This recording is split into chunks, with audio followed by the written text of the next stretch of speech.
আসসালামু আলাইকুম। জান্নাতি রমণী বই থেকে আমাদের আগের পর্বে আমরা জেনেছিলাম ইদ্দতের মাসাইল। আজকের পর্বে আলোচনা করব হায়েস, নেফাস ও ইস্তেহাজার বর্ণনা ও মাসাইল। ইনশাআল্লাহ আমরা একসাথে শুনবো। চলুন তাহলে মূল আলোচনায় যাওয়া যাক। হায়েজ, নেফাস ও ইস্তেহাজা ইত্যাদি। হায়েজের পরিচয়। প্রতি মাসে বালেগা মেয়েদের স্বাভাবিকভাবে যে রক্ত বের হয় তাকে হায়েজ বলে।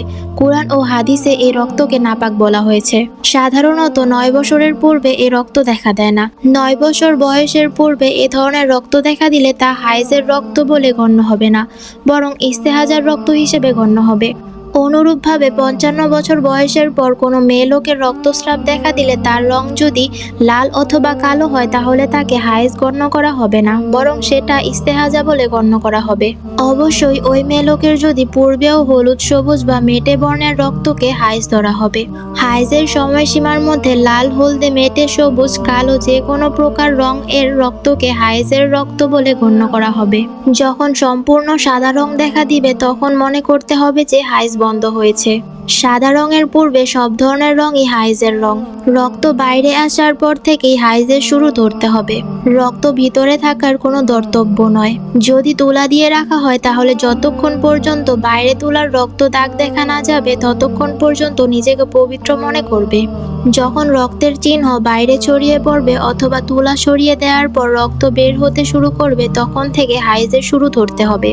পবিত্র অবস্থায় ভেতরে তুলা দিয়ে ঘুমিয়েছিল, সকালে উঠে তুলার মধ্যে রক্তের দাগ নজরে পড়ল, তাহলে যখন থেকে দাগ নজরে পড়েছে তখন থেকে হায়েজের হিসাব শুরু হবে। হায়েজের সময়সীমা। হায়েজের সময়সীমা কমপক্ষে 3 দিন 3 রাত এবং সর্বোচ্চ সময়সীমা 10 দিন 10 রাত।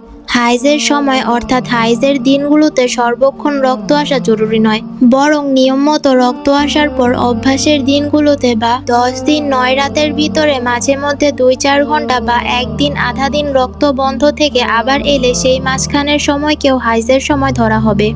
হায়েজের মাসাইল।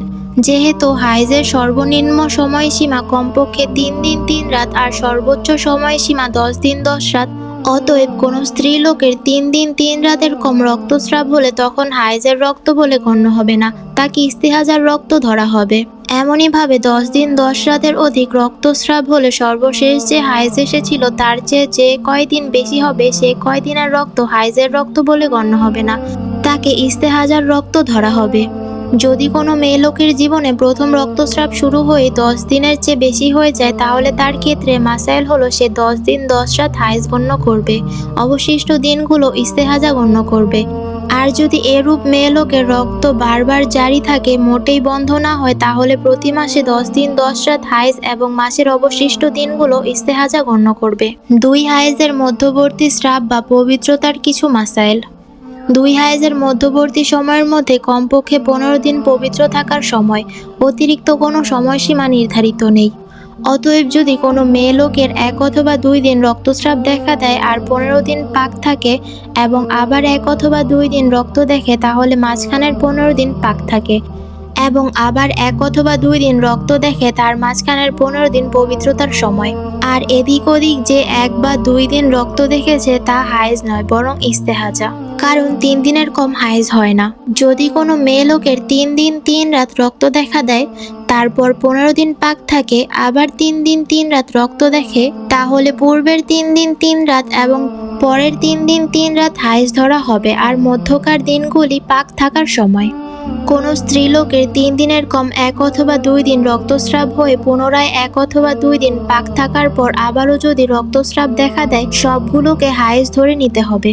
কারো 1 অথবা 2 দিন রক্তস্রাব দেখা দেওয়ার পর পুনরায় 15 দিনের কম অর্থাৎ 10-12 দিন রক্তস্রাব বন্ধ রইল, তারপর আবার রক্তস্রাব দেখা দিল, এমত অবস্থায় যতদিন অভ্যাসের দিন ছিল ততদিন হায়েজ গণনা করা হবে, অবশিষ্ট দিনগুলো ইস্তেহাজা হিসেবে ধরে নিতে হবে।